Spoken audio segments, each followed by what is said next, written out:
قرآن مجید فرقان حمید کا 8واں پارہ سورہ انعام کے کچھ مندرجات پر کچھ دیر کے لیے گفتگو اللہ اپنی بارگاہ ناز میں قبول فرمائے۔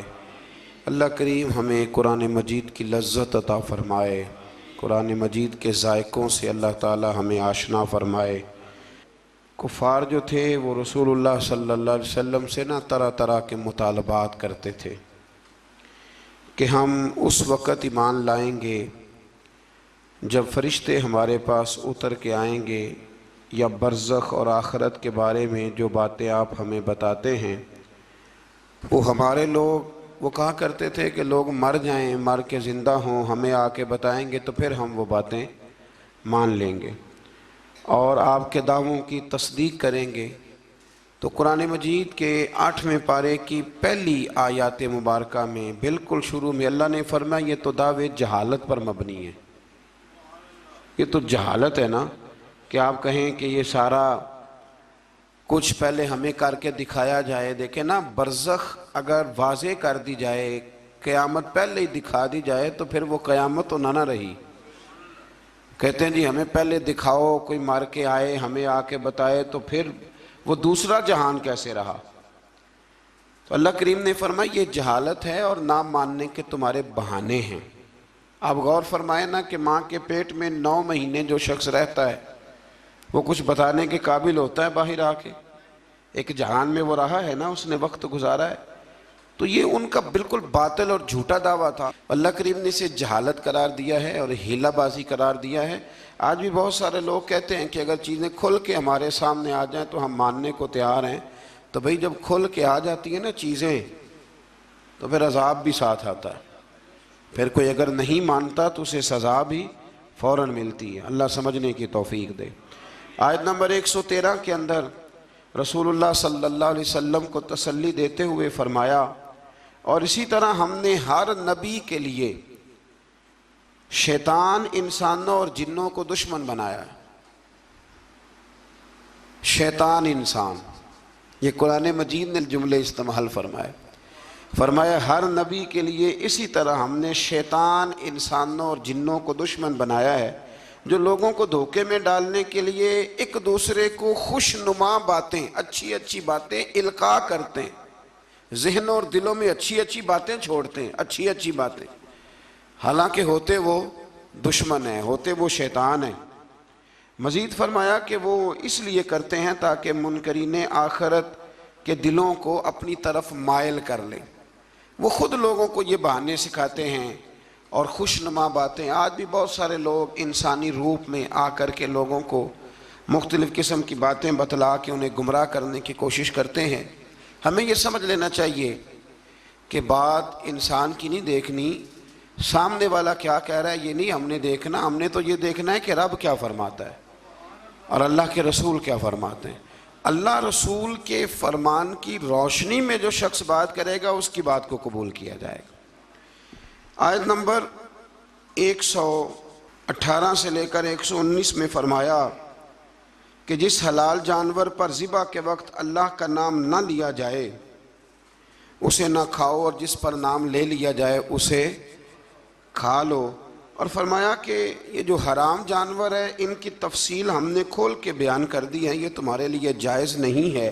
ہاں، حالت اضطراری میں ایسی حالت آ جائے کہ اب مر جاؤ گے بغیر مردار کھائے تو اب تمہارے لیے وہ کھانا جائز ہو جائے گا۔ یہ جو مردار اور حرام ہوتا ہے یہ صرف اس وقت جائز ہوتا ہے جب بندہ مر رہا ہو، لیکن انسان بالکل تندرست ہو اور بالکل وہ ٹھیک ٹھاک ہو پھر بھی حرام کھائے تو یہ اس کے لیے درست نہیں ہے۔ یہ تو مرنے لگے کچھ نہ ملے تو تب اس کے لیے جائز ہے۔ پھر اللہ تبارک و تعالیٰ نے ارشاد فرمایا کہ جو ظاہری گناہ ہیں وہ بھی چھوڑ دو، اور جو تمہارے باطن کے عیب ہیں نا، اندر کے چھپے جن کا کسی کو پتہ نہیں، وہ بھی چھوڑ دو۔ چھوڑ دو یہ عیب، مطلب ڈاکٹر آپ کو کہہ دیتا ہے کہ جناب آپ کی طبیعت خراب ہے تو گوشت چھوڑ دو، تو ڈاکٹر صاحب آپ تو یہ دیکھیں کہ مجھے بخار ہے تو آپ گوشت چھوڑنے کی بات کر رہے ہیں، میرے وجود پر زخم ہے تو آپ گوشت چھوڑنے کی بات کر رہے ہیں۔ تو ڈاکٹر کہتا ہے کہ ظاہری تندرستی تب ہوگی جب باطن میں آپ پرہیز کریں گے۔ تو رب فرماتا ہے مجھے تو پتہ ہے نا کہ تم کیوں الجھے ہوئے ہو، ظاہر کے گناہ بھی چھوڑ دو اور باطن کے گناہ بھی چھوڑ دو، اور جو گناہ نہیں چھوڑے گا تو جو کرے گا پھر اس کی سزا بھی پائے گا۔ آیت نمبر 123 میں فرمایا کہ وہ شخص جو گمراہی کے بعد ہدایت پا گیا اور قرآن کی ہدایت کی روشنی میں آگے بڑھ رہا ہے، اور وہ جو مسلسل گمراہی میں ہے، یہ دونوں برابر نہیں ہو سکتے۔ ایک جو ہدایت کے راستے پہ چل رہا ہے اور جو گمراہی کے راستے پہ چل رہا ہے، یہ دونوں برابر ہو سکتے، ان میں بڑا فرق ہے۔ آیت نمبر 124 میں اللہ تبارک و تعالیٰ نے ارشاد فرمایا کہ اسی طرح ہم نے ہر بستی میں اس کے مجرموں کو سردار بنایا ہے، اور وہ وہاں فریب کاری کریں اور ان کے دجل و فریب کا وبال انہی پر پڑے۔ انوکھی بات ہے ذرا۔ رب کریم فرماتے ہیں کہ ہم نے سردار کچھ ایسے بنائے ہیں کہ جو مجرم قسم کے لوگ ہیں، یعنی انہوں نے پہلے جرم بڑے کیے تھے تو اللہ نے سزا دینے کے لیے انہیں سردار بنا دیا ہے۔ اب بہت سارے لوگوں کا وبال ان پر پڑے گا، قوموں کا، اور وہ تباہ ہو جائیں گے۔ وہ کہتے پھرتے ہیں اللہ نے بڑی عزت دی ہے، حالانکہ یہ اللہ نے انہیں سزا دی ہے۔ دیکھیں نا، نبی کریم علیہ السلام نے فرمایا کہ جس شخص کو کہا گیا نا کہ فیصلہ کرو، منصف بنایا گیا، دو لوگوں کے درمیان اسے عدل کرنے کے لیے کہا گیا، فرمایا اسے تو بغیر چھری کے ذبح کر دیا گیا۔ کوئی آسان کام ہے فیصلے کرنا، عدل کرنا، لیکن یہاں بڑا شوق ہے، آپ کسی کو بھی اٹھ کے کہیں تجھے سیاست میں داخل کرائیں، ہر تیسرے آدمی کو، تو سب تیار ہیں، بالکل تیار بیٹھے ہیں، کسی کو کسی جگہ بھی آپ الیکشن میں اتار سکتے ہیں، ریڈی ہیں لوگ۔ لیکن فرمایا کہ مجرموں کو بعض جگہ پہ ہم نے سردار بنایا تاکہ ان پر بہت ساری چیزوں کا وبال۔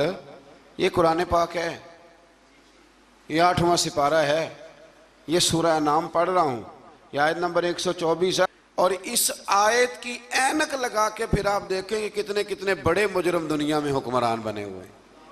یہ اینک لگا کے آپ دیکھیں گے تو آپ کو پتہ چلے گا۔ اسی طرح آیت نمبر 125 میں فرمایا جب ان کے پاس کوئی نشانی آتی ہے تو کہتے ہیں کہ ہم ہرگز ایمان نہیں لائیں گے حتیٰ کہ ہمیں بھی اسی کی مثل دیا جائے جس طرح کے رسولوں کو دیا گیا ہے۔ کہتے ہیں ہم پہ بھی وحی آئے، ہمارے پاس بھی فرشتہ آئے تو پھر ہم ایمان لائیں گے۔ تو رب فرماتا ہے یہ تو اللہ کو بہتر پتہ ہے نا کہ اس نے اپنے رسولوں کو کیا دینا ہے۔ اب یہاں یہ مسئلہ بن گیا کہ لوگ کہتے ہیں بعین ہی وہی چیز ہمیں بھی نظر آئے گی تو پھر ہم آگے بڑھیں گے۔ اللہ کریم نے فرمایا یہ رب کریم کو زیادہ پتہ ہے۔ آیت نمبر 126 کے اندر فرمایا سو اللہ جس کو ہدایت دے اس کا سینہ اسلام کے لیے کھول دیتا ہے، اور جس کو اللہ گمراہی مقدر فرماتا ہے یا فرمانا چاہتا ہے تو اس کے سینے کو قبول حق کے لیے گھٹا ہوا اور تنگ کر دیتا ہے۔ جب لوگ گناہ کرتے ہیں نا تو ان پر ہدایت کے راستے بند ہوتے ہیں۔ ان اللہ لا یہدی القوم الفاسقین، قرآن مجید نے ایک جگہ پہ کہا کہ اللہ فاسقوں کی قوم کو ہدایت نہیں دیتا۔ جب گناہ زیادہ انسان کرتا ہے تو اسے بڑی سزا یہ ملتی ہے کہ اللہ تبارک و تعالیٰ اس کے لیے ہدایت کا راستہ بند فرماتا ہے، اور جب انسان نیکیاں کرتا ہے، کوئی خیر کا کام کرتا ہے، پھر اللہ تبارک و تعالیٰ اس کے حق میں رحمت والے فیصلے فرماتا ہے۔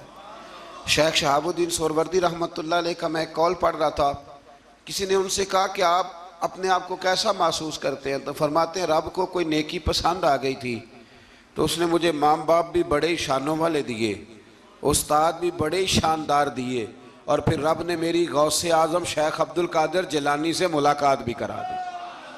تو جب آپ کو نیکی کرتے ہیں تو پھر اللہ آپ کو اچھے اچھے رستے ہدایت کے عطا کرتا ہے۔ آیت نمبر 130 میں فرمایا اسی طرح بعض ظالموں پر بعض کو مسلط کر دیتے ہیں کیونکہ وہ معصیت کے کام کرتے ہیں۔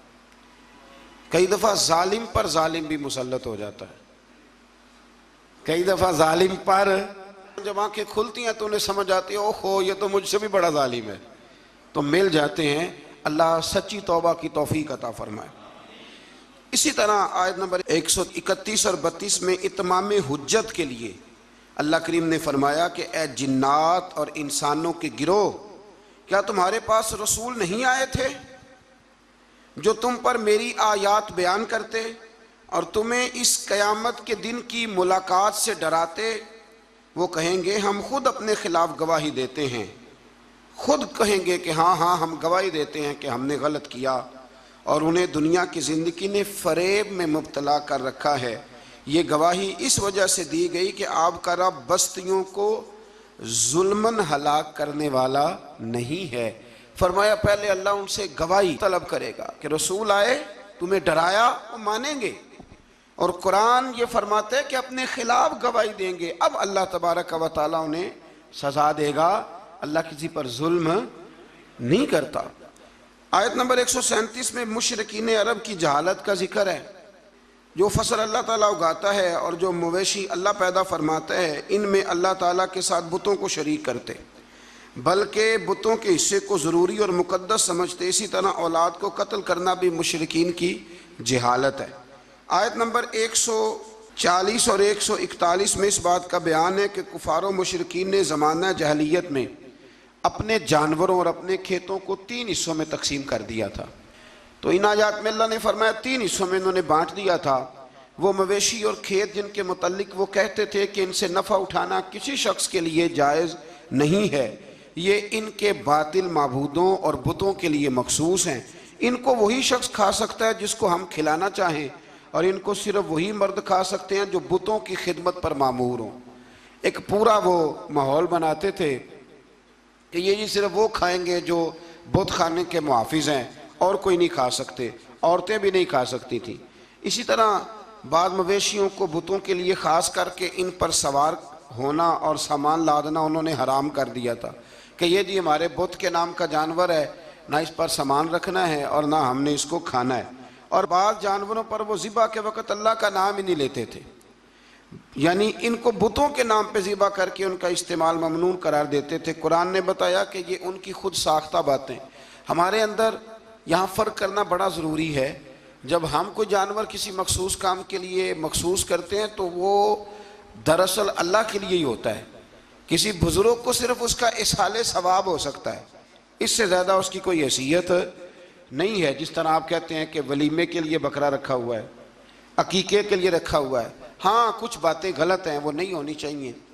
مجھ سے ایک دفعہ ایک دوست نے مسئلہ پوچھا کہ ہمارے گاؤں میں خواتین جو ہیں وہ 11 بیبیوں کی کہانی پڑھواتی ہیں، اور پھر وہ کچھ لڈو منگواتی ہیں، اور جب اس پر ختم دیتی ہیں تو وہ کہتی ہیں کہ یہ مرد نے نہیں کھانا۔ اللہ تعالیٰ سمجھنے کی توفیق عطا فرمائے۔ میں نے ویسے اس کو یہ جواب دیا تھا، میں نے کہا کہ بیویوں کو بتاؤ کہ لڈو مرد نے نہیں کھانے، حالانکہ بنائے مرد نے ہیں۔ یہ کتنی عجیب بیوقوفی کی بات ہے کہ جس نے بنائے ہیں وہ نہیں کھا سکتا۔ تو یہ اس قسم کی لایانی بے معنی باتیں نہیں ہونی چاہیے۔ عورتوں کو ہمیشہ یہ سمجھنا چاہیے کہ نہ تو وہ کسی کا معجزہ پڑھوا سکتی ہیں، نہ 10 بیویوں کی کہانی پڑھا سکتی ہیں۔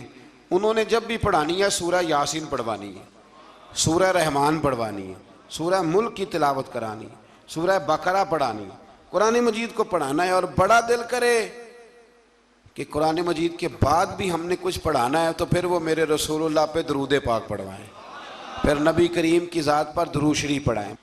آیت نمبر 142 سے لے کر 147 میں اللہ تعالیٰ نے پھلوں، کھیتوں، جانوروں کے ذریعے جو نعمتیں عطا کی تھیں ان کا ذکر فرمایا ہے، اور کہا ہے کہ اللہ تعالیٰ کی ان نعمتوں کو کھاؤ پر اسراف نہ کرو، فضول خرچی نہ کرو، اور شیطان کے نقش قدم پہ نہ چلو۔ پھلوں اور کھیتوں کی پیداوار میں اللہ تعالیٰ نے حق مقرر کیا ہے، عشر، کھیت کا عشر ہوتا ہے، فرمایا اس کو بھی ادا کرو، اور اسی میں حلال جانوروں کی اقسام بھی بیان فرمائیں، اور اس کے بعد ان قطعی حرام چیزوں کا بیان کیا جو پہلے بھی آ چکا ہے۔ اور یہ بھی فرمایا کہ یہود کی سرکشی کی وجہ سے ناخنوں والے جانوروں اور گائے اور بکری کی چربی کو ان پر حرام قرار دیا گیا تھا، انہوں نے اسے پگھلایا اور فروخت کیا۔ فرمایا بعض لوگ نافرمانی کرتے ہیں تو اللہ ان پر بعض چیزوں کو حرام قرار دیتا ہے۔ جو رب کریم کی زمین پر اللہ کی رضا کے مطابق چلتے ہیں اللہ انہیں بڑی آسانی عطا فرماتا ہے۔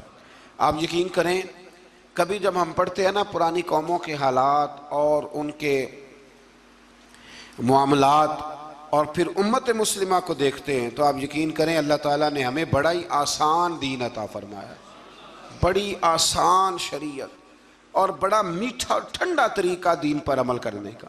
ہم بلا وجہ الجھ جاتے ہیں۔ بڑا سونا بڑا ٹھنڈا دین اللہ نے ہمیں عطا فرمائے، رب کریم ہمیں اس پر پورے عمل کی توفیق عطا فرمائے۔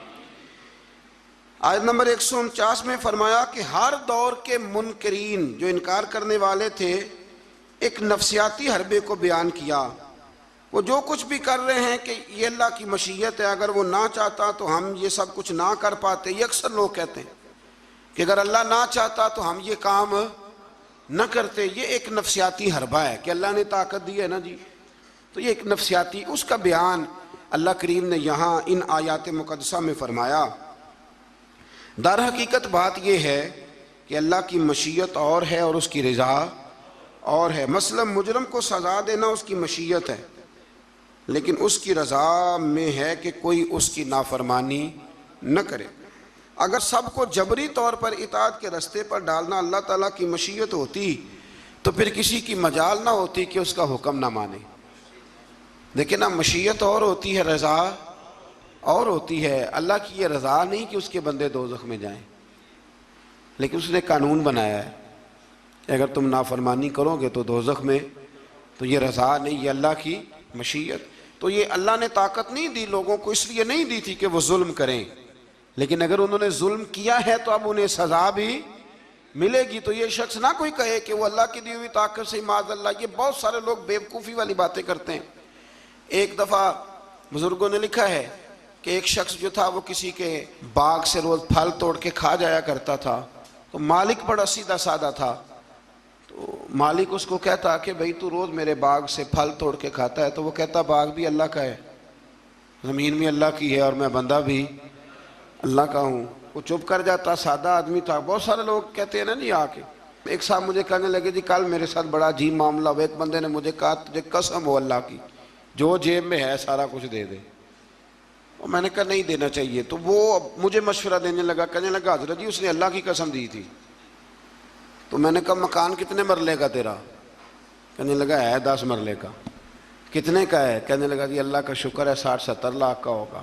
میں نے کہا ایک بندہ بلاؤں تجھے قسم دے تو اس کے نام رجسٹری کر دینا۔ کہنے لگے نہیں یہ نہیں ہو سکتا۔ تو میں نے کہا یہ کیسی کچی بات ہے کہ 500-700 کے لیے تجھے یاد ہے کہ یہ جائز ہے، لیکن وہ میرے دادا جی ایک بات کہا کرتے تھے، وہ دیہاتی لوگ ہوتے تھے تو دیہات کی مثالیں کئی دفعہ بڑی یاد رہ جاتی تھی۔ وہ کہا کرتے تھے کہ دودھ میں اور لسی میں مکھی گر جائے تو عورتیں اسے پھینک دیتی ہیں، لیکن اگر مکھن میں گر جائے نا تو پھر اس کو پھینکتی نہیں بلکہ مکھی نکال لیتی، کیونکہ گھی مہنگا ہوتا ہے نا تو لسی سستی ہوتی ہے۔ تو آپ چیزوں کو سمجھیں کہ ہمارا رویہ بڑا عجیب ہے معاملات کو سمجھنے کے حوالے سے۔ وہ بندہ بھی کہتا کہ جناب یہ پھل بھی اللہ کے تو باغ بھی اللہ کا تو میں بندہ بھی اللہ کا۔ بھولا آدمی تھا بیچارہ، چپ کر جاتا، کہتا تو ٹھیک ہے نا، کی پنجابی چاکی دا سی لبی شے خدا دی نہ تیلے دی، ختم ہو گئی بات۔ حالانکہ وہ کسی کی ہوتی ہے، تیلے پا دی کیوں نہیں ہوندی جی، وہ کسی دی حیثیت تانڈی کی ہے نا، لیکن بس ہمارا ذوق بن جاتا ہے کہ قابو آ گئی ہے تو قابو کرو معاذ اللہ۔ تو وہ بیچارہ بڑا پریشان تھا، تو ایک دن اس نے نا اپنے ایک شہر کے عالم سے بات کی۔ اس نے کہا کہ جناب وہ میرے ساتھ تو بڑی مصیبت بن گئی ہے، وہ روز پھل توڑ کے لے جاتا ہے اور کہتا ہے زمین بھی اللہ کی، باغ بھی اللہ کا، کھانے والا بندہ بھی اللہ کا۔ تو عالم کہنے لگے میں بھی تمہیں نسخہ دیتا ہوں، کل اس پہ استعمال کرنا۔ میں کہا ٹھیک ہے جی۔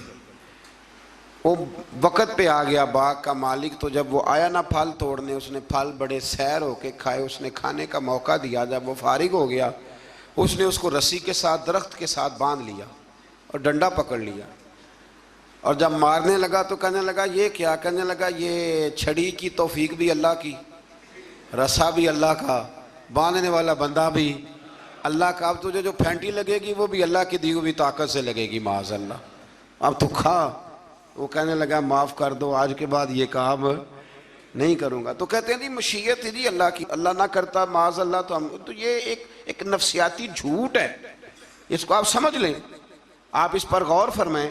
تو یہاں بہت سارے لوگ یہ ظلم کرتے ہیں اور دین کی حدوں کو پامال کرتے ہیں۔ اللہ تعالی ہمیں سمجھنے کی توفیق عطا فرمائے۔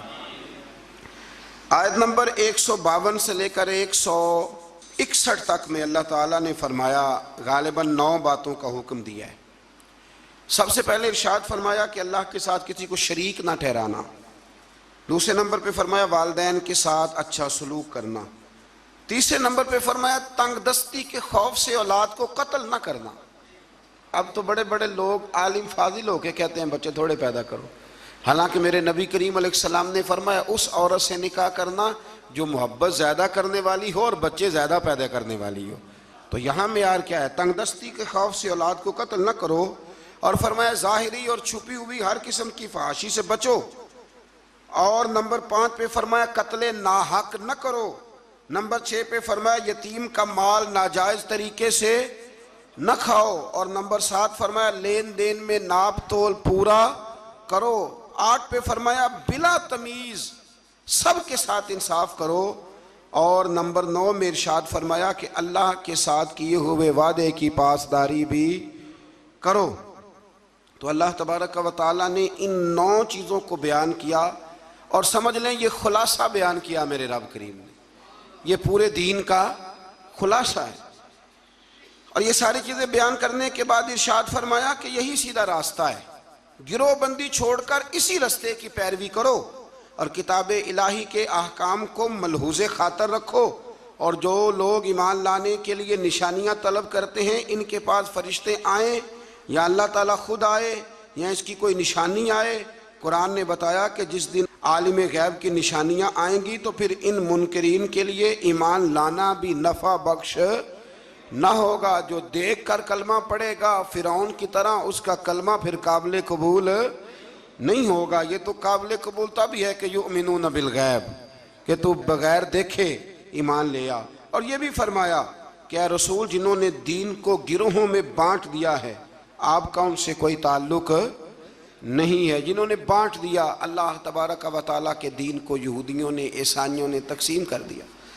آیت کے اندر اللہ تبارک و تعالیٰ نے حقیقت ایمان، روح ایمان اور مسلمانوں کے مقصد حیات کو بیان فرمایا۔ یہ آیت پورے دین کا لب لباب ہے، نماز، روزہ، حج، زکوٰۃ، وضو، غسل، صدقات، خیرات، عبادات، ان سب کا نچوڑ ہے۔ فرمایا کل اے محبوب فرما دے، جو بڑی پیاری باتیں تھیں وہ اللہ نے محبوب سے کل کہہ کے سنی ہے۔ کہا محبوب ذرا کہو کیا، ان صلاتی و نسکی و محیای و مماتی للہ رب العالمین۔ فرمایا محبوب فرما دیجئے کہ بے شک میری نماز، میری قربانیاں، میرا دنیا میں ظاہری طور پہ رہنا یا میرا پردہ کر جانا سب اس رب کے لیے ہے جو تمام جہانوں کے پالنے والا ہے۔ یہ لب لباب ہے۔ حضرت مجدد الفسانی رحمۃ اللہ علیہ فرمایا کرتے تھے 3 چیزوں کا نام دین ہے، علم، علم پر عمل، اور عمل میں اخلاص، ریاکاری نہ ہو۔ فرمایا 3 کام کر لے تیرا دین مکمل ہو جائے گا۔ ختم ہو گئی بات۔ آگے پھر سورہ اعراف شروع ہوتی ہے۔ اعراف کے معنی بلندی کے ہیں، اس کا معنی جاننا اور پہچاننا بھی ہے۔ اصحاب اعراف کے بارے میں ایک قول تو یہ ہے کہ ان کی نیکیاں اور گناہ برابر ہوں گے، ان کا مقام جنت اور دوزخ کے درمیان ہوگا۔ یہاں یہ وہ لوگ ہیں جو اہل جنت اور اہل جہنم کو پہچاننے والے ہوں گے۔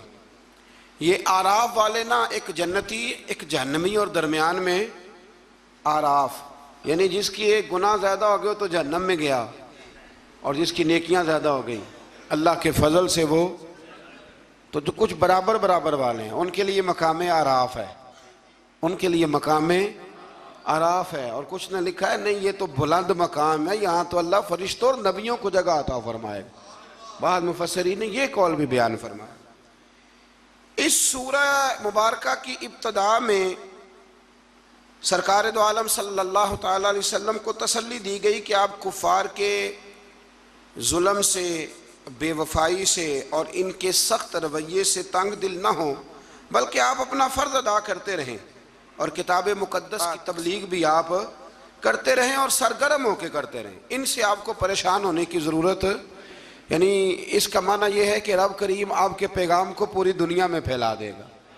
گھوڑا جب دوڑتا رہتا ہے تو وہ اپنی منزل تک پہنچ جاتا ہے، لیکن جو جھاڑیاں اس کے پیروں کو لگتی ہیں وہ لگتی تو ہیں، لیکن اگر وہ چلتا رہے تو وہ نیچے ہی رہ جاتی ہیں۔ تو یہ نبی پاک کے وسیلے سے مجھے تو یوں لگتا ہے رب نے ہمیں سمجھایا ہے کہ تم نہ اپنا کام کرتے رہو، کسی کے سخت رویے کو ملحوظ خاطر لانے کی کوئی ضرورت ہے۔ اس سے آگے آیت نمبر 5 کے اندر اللہ کریم نے بتایا ہے کہ بعض بستیوں میں دوپہر کو سوتے ہوئے عذاب آیا، اور جب عذاب آیا تو پھر ان کے مکینوں نے اقرار کیا کہ ہاں ہم ظالم ہیں، یہ ہمارے ظلم کی وجہ سے آیا ہے۔ قیامت کے دن اعمال کا وزن کیا جانا حق ہے، وزن کیا جائے۔ جن کی نیکیوں کا پلڑا بھاری ہوگا وہ فلاح پائیں گے اور کامیاب ہوں گے، اور جن کی نیکیوں کا پلڑا ہلکا ہوگا وہ نقصان اٹھانے والوں میں سے ہوں گے۔ آج میں زمین میں انسان کے آباد کرنے اور ذرائع معاش مہیا کرنے کی نعمتوں کا ذکر فرمایا، اور فرمایا بہت کم لوگ ہیں جو شکر ادا کرتے ہیں، بڑے کم ہیں جو شکر ادا۔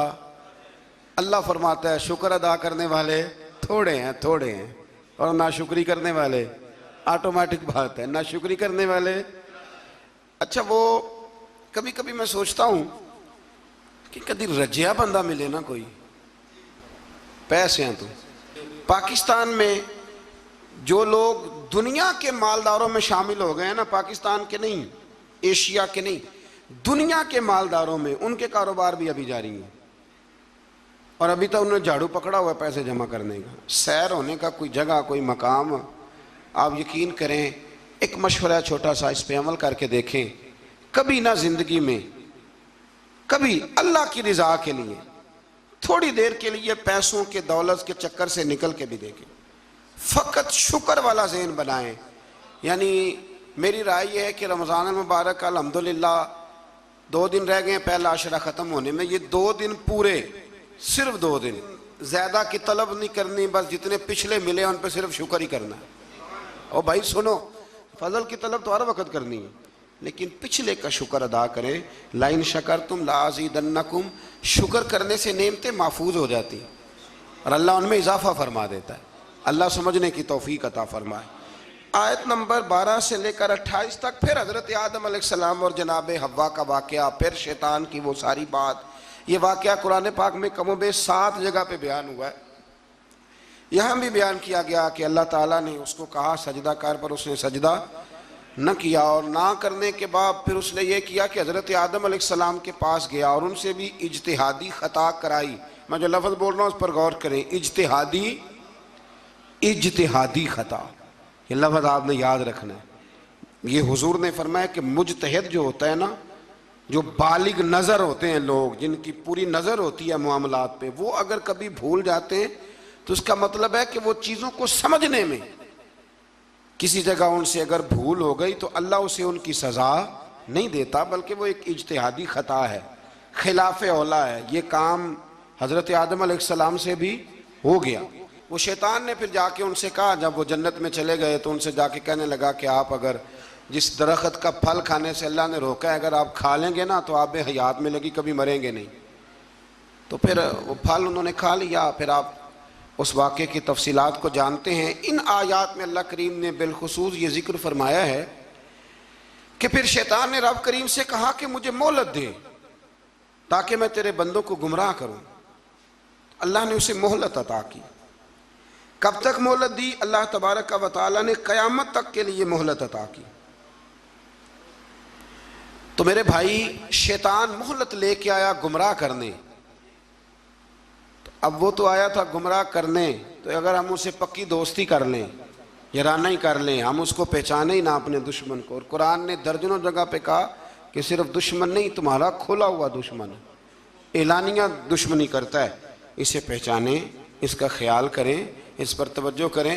ہم ایسے بزرگوں کو بھی جانتے ہیں کہ جن کو شیطان سمجھتا تھا کہ ان پر ہمارا دعویٰ نہیں چل سکتا، سمجھتا تھا وہ، اور کچھ رب کے بندے ایسے جن سے ویسے ہی بھاگ جاتا ہے۔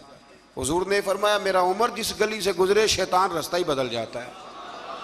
لیکن نا 2 قسم کے لوگ ہیں جن کو آپ خوش آمدید کہہ کے گلے لگاتے ہیں، اور کچھ ایسے ہیں جو آپ کو دیکھ کے رستہ بدل جاتے ہیں۔ میں کبھی کبھی بڑا خوش ہوتا ہوں، محلے کی کسی گلی سے گزرتا ہوں تو کسی بچے نے اونچی آواز کر کے ڈیک لگایا ہو تو چھوٹی کر دیتا ہے یا بند کر دیتا ہے، بلکہ کئی دفعہ بڑا لطف آتا ہے کہ وہ بچہ بند کر رہا ہے تو دوسرا اسے کہہ رہا ہے کی تکلیف ہے، کیوں بند کر رہا ہے؟ تو کہتا پیر صاحب گزر رہے ہیں، تھوڑی دیر ٹھہر جا۔ تو الحمدللہ تعالی ہم نے کیا کر لینا ہے، نہ بھی وہ کرے تو یہاں تو اپنے بچوں پہ اللہ ماشاءاللہ کم زور چلتا ہے لوگوں کا، تو پھر دوسرے کا بچہ حیا کرے۔ تو کچھ چیزیں ایسی ہوتی ہیں جن کی وجہ سے شیطان کو قابو کیا جا سکتا ہے۔ آیت نمبر 24 میں اللہ تعالیٰ نے بیان فرمایا ہے کہ پھر انہیں جنت سے زمین پہ اتارا گیا اور مقررہ مدت تک کے لیے یہاں رہنا ٹھہرایا گیا۔ پھر اللہ تعالیٰ نے مقصد لباس بیان کیا ہے کہ لباس پہننے کا کیا مقصد ہے۔ فرمایا ہم نے بنی آدم پر لباس اس لیے اتارا ہے کہ ان کی ستر پوشی ہو، ستر پوشی، پردہ ہو اور سامان زینت ہو، اچھے لگے لباس پہن۔ اور سب سے بہتر لباس تقوی کا لباس ہے، اس سے بندے کی زیادہ پردہ پوشی ہوتی۔ پھر بنی آدم کو متنبہ کیا گیا کہ شیطان کے مکر و فریب میں نہ آئیں، اس کو یہ ملکہ دیا گیا ہے کہ وہ تمہیں ہر جہت سے دیکھ لیتا ہے۔ اللہ تعالیٰ نے لباس پردے کے لیے دیا ہے اور زینت کے لیے دیا ہے۔ تو اگر کوئی لباس اس طرح کا پہنے جس سے پردہ ہی نہ ہو رہا ہو، پھر اس کا مطلب ہے وہ لباس کے مقصد کو نہیں سمجھا۔ کھلا لباس پہنے، چست لباس نہ پہنے، وسیع لباس پہنے جس سے آپ کو بہت ساری چیزیں سمیٹنے کا موقع ملے۔ گرمیاں شدید آئیں گی تو بہت سارے نوجوان شارٹ نکریں پہن کے وہ گھومیں گے، انہیں ڈرنا چاہیے اللہ تعالیٰ سے۔ میں پوچھتا ہوں کئی دفعہ بچوں سے کہ یہ تھوڑا سا جو آپ نے پاجامہ کاٹ لیا ہے تو اس سے کس قدر زیادہ آپ کی گرمی ختم ہو گئی ہے۔ سمجھے چیزوں کو، مطلب ہم جان بوجھ کے اس کام کی طرف لپکتے ہیں کہ جو کام بڑا ہی ناپسندیدہ ہے۔ اللہ تعالیٰ ہمیں سمجھنے کی توفیق عطا فرمائے۔ آیت نمبر 32 و 33 میں فرمایا کہ اے بنی آدم، ہر عبادت کے وقت لباس زینت کو اختیار کرو اور اسراف سے بچتے رہو۔ اسراف سے بچتے ہوئے اللہ تعالیٰ کی نعمتوں سے استفادہ کرو۔ پاکیزہ چیزیں خواہ لباس ہو یا خوراک ہو مومنوں کے لیے حلال ہیں۔ اللہ نے ظاہر اور باطن میں بے حیائی، گناہ اور حق سے نکل جانے کو حرام قرار دیا ہے۔ باقی کسی کے پاس پیسے ہوں تو وہ 10,000 کی ایک وقت روٹی کھا لے تو اس کے لیے وہ ناجائز نہیں ہے، وہ 10 لاکھ کا بھی لباس پہن لے تو اس کے لیے منع، لیکن اسراف سے بچے، فضول خرچی سے بچے۔ کچھ لوگ ایسے ہیں جن کے پاس چیزیں ہوتی ہیں پھر بھی چھپاتے ہیں کسی کو پتہ نہ چل جائے۔ یعنی سادگی اس کا نام نہیں ہے کہ آپ پیسے اندر چھپا کے پرانے کپڑے پہن کے نکل آئیں، یہ سادگی ہے، یہ کنجوسی ہے۔ نبی کریم علیہ السلام نے نا حضور صلی اللہ تعالی وسلم نے ایک شخص کو دیکھا تھا کہ پھٹے پرانے کپڑے پہنے ہیں، تو حضور نے آواز دی، فرمایا تیرے اوپر تو بڑا فضل ہے اللہ کا۔ حضور الحمدللہ، تو فرمایا اچھے کپڑے پہنا کر، رب کریم جب نعمت دیتا ہے تو اثر دیکھنا پسند فرماتا ہے۔ اچھا ہمارے ہاں لوگ سادگی کس کا نام رکھتے ہیں، یعنی کروڑوں روپیہ بینک میں پڑا ہے تو سادگی یہ کپڑے نہیں خریدنے، یہ سادگی نہیں صاحب، یہ کنجوسی ہے۔ سادگی تو یہ تھی کہ آپ وہ سارے پیسہ خیرات کر دیں اللہ کی بارگاہ میں، پھر پتہ چلے گا کہ آپ سادے ہیں۔ پیسے سنبھالے جاؤ اور خرچ نہ کرو۔ یہ تو قرآن و سنت نے ہمیں بتایا ہے کہ تم اپنے وارثوں کے مال کی حفاظت کر رہے ہو۔ اور یہ بھی فرمایا اس آیت میں کہ نماز کے وقت زینت حاصل کرو، اچھے کپڑے پہن کے نماز پڑھا کرو۔ میں ایک مسئلہ کئی دفعہ بیان کیا، پھر عرض کرتا ہوں، میں دوستوں کو کہا کرتا ہوں کہ مسجد کی ٹوپی پہن کے یہاں تو ولیمے پہ بھی جا کے دکھاؤ نا، تو وہاں تم جاتے نہیں تو نماز پڑھنے کیسے آ جاتے ہو؟ تو یہ ٹروزر شرٹ پہن کے یہاں تو تم شادی کے ساتھ بھی جا کے دکھاؤ، تمہارا پتہ چلے۔ تو اگر تم شادی کی تقریب میں ٹروزر شرٹ کے ساتھ ان کپڑوں کے ساتھ نہیں جاتے تو پھر تم نماز پڑھنے کیسے آ جاتے؟ لوگوں کی محفل میں جانا پسند نہیں کرتے تو اللہ کی بارگاہ میں کیسے پسند کر لیا؟ ایک نعت خان صاحب کو ایک دن میں نے دیکھا، بڑا شاندار ویسٹ کوٹ پگڑی اور بڑا خوبصورت لباس محفل میں پھر کچھ دنوں کے بعد ایک شادی میں ملاقات ہو گئی تو ان کا حال ہی بڑا برا تھا۔ اینک بھی کچھ لوگ مطلب لگا لیتے ہیں، مجھے نہیں سمجھ آتی کالی اینک کا کیا ترجمہ ہے، وہ لگا لیتے ہیں، کالی اینک لگائی ہوئی ہے اور جناب بال بڑے شاندار۔ تو مجھے مل گئی تو میں نے السلام علیکم کے ساتھ ہی کہا، میں نے کہا عاشق رسول صاحب کیا حال چال ہے؟ ماشاءاللہ۔ بڑا گھور کے دیکھنے لگے، کہنے لگے پیر صاحب، میں نے کہا خدا کے بندے مجھے بھی دیکھ اور اپنے آپ کو بھی دیکھ، میں الحمدللہ تمہیں جس طرح محفل میں ملوں گا شادی کی تقریب میں بھی اسی طرح ہی ملوں گا۔ یہ کیا بات ہوئی کہ آپ تھوڑا سا رویہ آپ کا بدل جائے جب تھوڑا ادھر ادھر دائیں بائیں جانا ہو؟ یہ کوئی مطلب نہیں ہے۔ اچھا لباس پہن کے آپ نماز پڑھیں گے۔ آیت میں رسول کرام جتنے بھی اللہ کے رسول آئے ان کی اطاعت کرنے والے کو تقوی اور عمل صالح کرنے والے کو جنت کی بشارت، جبکہ کفر تکذیب کرنے والے کو جہنم کی وعید سنائی گئی۔ آیت نے فرمایا کہ اللہ تعالیٰ کی آیات کو جھٹلانے والے اور تکبر کرنے والوں کے لیے آسمان کے دروازے نہیں کھولے جائیں گے، اللہ اکبر، اور نہ ہی وہ جنت میں داخل کیے جائیں گے۔ آیت نمبر 44 میں فرمایا اللہ تعالیٰ نے اہل جنت کے دلوں سے کینہ نکال دیا ہے۔ وہ ہدایت پانے والے اللہ کا شکر ادا کرتے ہیں کیونکہ اسی کے فضل سے ہدایت ملتی ہے۔ جنتیوں کے دلوں میں کینہ، تو نیچے دیکھ کے خیال کر لیں، اگر تو کسی کا کینہ نہیں تو انشاءاللہ جنتی ہے، اور اگر کوئی رولا ہے تو پھر بھی میں فتویٰ نہیں دیتا، صرف یہ مشورہ دیتا ہوں کہ رولا دور کر لو، وہ جو اندر معاملہ ہے اس معاملے کو ختم کر لو۔ اللہ سمجھنے کی توفیق عطا فرمائے۔ آیت نمبر 45 کے اور اس کے بعد کی آیات میں فرمایا اللہ تعالیٰ نے کہ آخرت میں جنتی جہنمیوں کو پکاریں گے کہ ہم نے تو اپنے رب کے وعدے کو سچا پایا ہے، بتاؤ تم نے کیسے پایا؟ جنتی جہنمیوں سے پوچھیں گے۔ تو ان دونوں کے درمیان سے ایک پکارنے والا پکارے گا کہ ظالموں پر اللہ کی لعنت ہو۔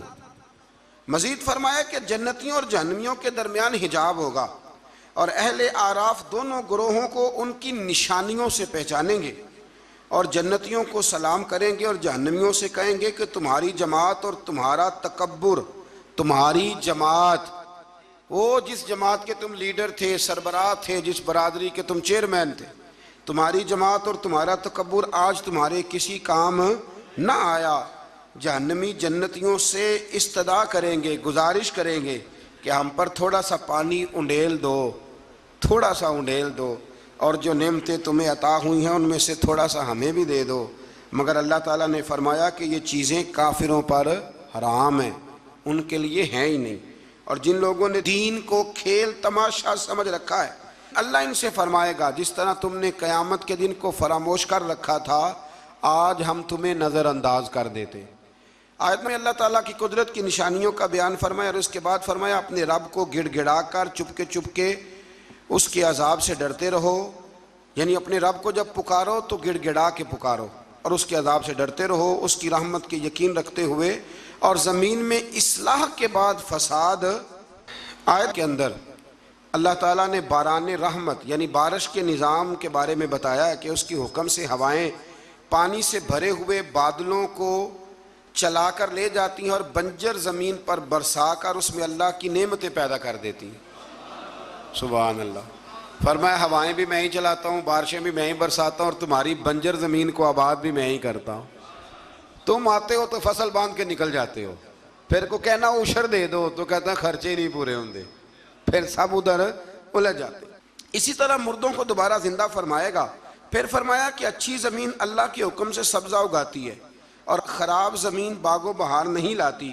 یہ مثالیں دے کے قرآن یہ بتاتا ہے کہ انسان کے دل و دماغ کی زمین کا حال بھی ایسا ہی ہے، یعنی پاکیزہ دل و دماغ میں ایمان قرار پاتا ہے اور اعمال کے ثمرات پیدا ہوتے ہیں، جبکہ خبیث دل و دماغ میں خیر کے پھل اور پھول پیدا نہیں ہوتے۔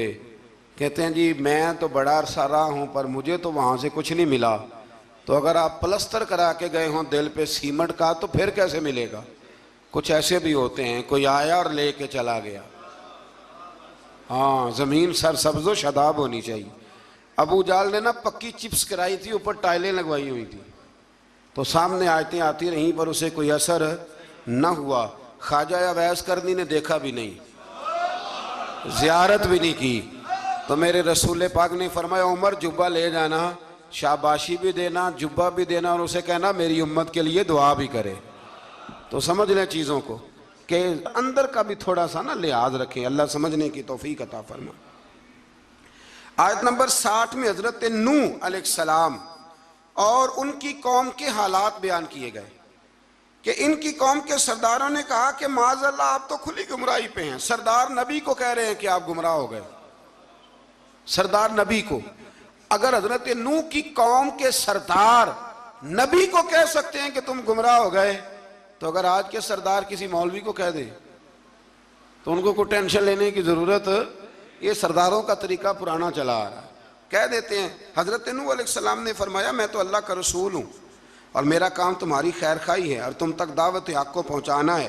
اس کے بعد قوم نوح کی تکذیب، طوفان نوح اور نوح علیہ السلام اور ان کے ساتھ کشتی میں سوار افراد کے سوا سب کے غرق ہونے کا ذکر بھی اللہ تعالیٰ نے بیان فرمایا۔ پھر آیت نمبر 66 میں حضرت ہود علیہ السلام اور ان کی قوم عاد کا ذکر ہے۔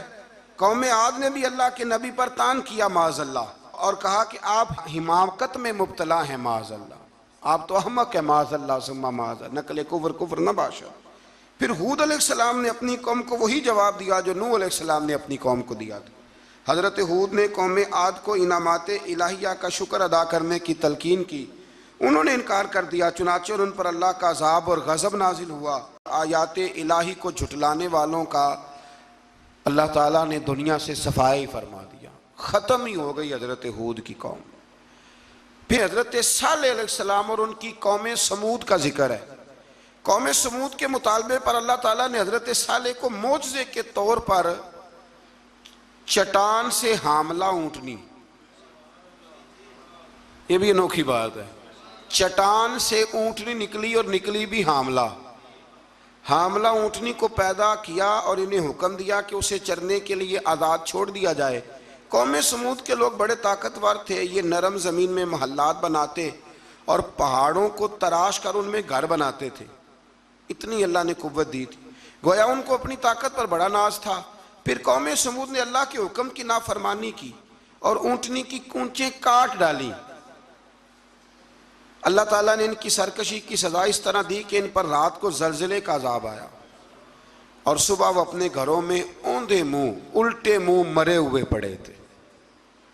اگر کوئی ناقت اللہ، سننا میری بات، کوئی ناقت اللہ کی اونٹنی کی بے ادبی کرے تو اوندا ہو جاتا ہے، تو جو ولی اللہ کی بے ادبی کرے، رب فرماتا ہے میرا اس کے خلاف پھر اعلان جنگ ہے۔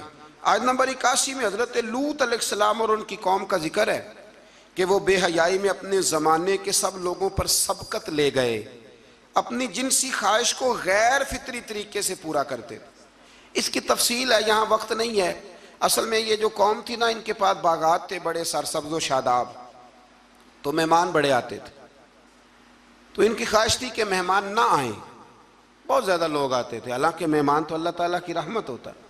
تو شیطان نے پھر انہیں ایک طریقہ بتلایا، مہمان آتے تو یہ معاذ اللہ مردوں کے ساتھ بدفعلی کرتے، شیطان نے انہیں یہ طریقہ بتلایا، غیر فطری طریقے سے اپنی جنسی خواہش کو پورا کرتے۔ جب اللہ تعالیٰ کے نبی عذاب کا ڈر سناتے تو حضرت لوط علیہ السلام کا مذاق اڑاتے، بالآخر اللہ تعالیٰ نے ان پر عذاب نازل کیا، اور یہ لواطت، مرد کا مرد سے بدکاری کرنا، اس کی سزا اللہ نے یہ دی کہ آسمان سے پتھر برسائے، اور اس طرح ان کا نام و نشان مٹا دیا، یہاں تک کہ لوط علیہ السلام کی وہ بیوی جو قوم میں لوط کی ہم خیال تھی، وہ بھی عذاب سے نہ بچ سکی۔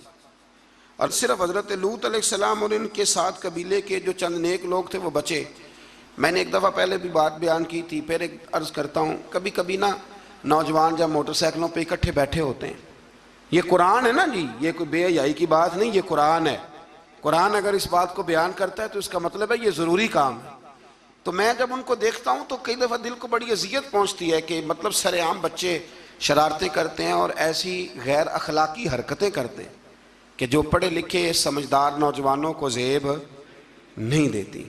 ان کو سمجھنا چاہیے، خیال کرنا چاہیے۔ میں نے پہلے بھی ایک دفعہ کہا تھا، لیکن مسئلہ بتانا میری ذمہ داری ہے، بغیر داڑھی کے جو خوبصورت لڑکا ہوتا ہے اسے امرد کہا گیا، امرد، یعنی اس کا حکم اسی طرح جس طرح آپ کسی عورت کو بے پردہ دیکھتے، وہ امرد ہے بغیر داڑھی۔ اور حضرت سیدنا حسن بصری کے پاس ایک نوجوان آیا تو وہ رو پڑا، آپ نے فرمایا کیوں روتے ہو؟ کہنے لگا حضور میں بڑا پکا حافظ تھا، میں نے 12-14 مصلے قرآن پاک کے سنائے۔ فرمایا پھر کیا ہوا؟ کہنے لگا حضور اللہ نے سزا دی ہے، میں قرآن بھول گیا ہوں۔ فرمایا کس طرح؟ فرمانے لگے ایک بے ریش بغیر داڑھی والے خوبصورت لڑکے کو گندی نظر سے دیکھ بیٹھا تھا، اللہ نے یہ مجھے سزا دی۔ پھر حضرت حسن بصری نے طریقہ بتلایا، پھر اس نے توبہ کی، تو سمجھ لیں کہ یہ اتنا برا فعل ہے کہ یہ کرنے والے پر آسمان سے پتھر برستے ہیں۔ حضرت لوط کی قوم پر تو آج اگر قوم یہ کام کرے، ہم جنس پرستی، عورتوں کے ساتھ شادی ہونے تک کے واقعات، عورت کے عورت کے ساتھ، مرد کے مرد کے ساتھ، لوگ اس کو آزادی کا نام دے رہے ہیں۔ یہ آزادی نہیں، یہ بے حیائی ہے، یہ فحاشی ہے، یہ عریانی ہے۔ اللہ تعالیٰ ہمیں سمجھنے کی توفیق عطا فرمائے۔ پھر آخر میں آیت نمبر 86 میں اللہ تعالیٰ نے اس پارے کی جو آخری آیات ہیں اس میں اللہ تعالیٰ نے حضرت شعیب علیہ السلام اور ان کی قوم کا ذکر فرمایا۔ قرآن نے بیان کیا کہ ان کی ناپاک خصلتیں یہ تھی کہ وہ ناپ تول میں ڈنڈی مارتے تھے، یعنی رمضان المبارک کے اندر بھی مقناطیس نکل آتا ہے ترازوؤں کے نیچے سے، رمضان میں آپ سمجھ لیں مقناطیس نکل رہا ہے ترازوؤں کے نیچے، یہ حال ہے۔ ڈنڈی مارتی تھی شعیب علیہ السلام کی قوم، اور دوسروں کی چیزیں کم تول کے دیتے تھے، اور راستے میں بیٹھ کر اہل ایمان کو ڈراتے اور انہیں راہ راستے روکتے۔ انہیں بھی کہا گیا کہ فساد فی الارض سے باز آؤ اور اپنی پہلی سرکش امتوں کا انجام دیکھ لو، لیکن وہ بھی باز نہ آئے تو پھر اللہ نے ان پر بھی عذاب نازل فرمایا۔ اللہ تعالیٰ آسانی عطا کرے۔ آخر دعوانا الحمد۔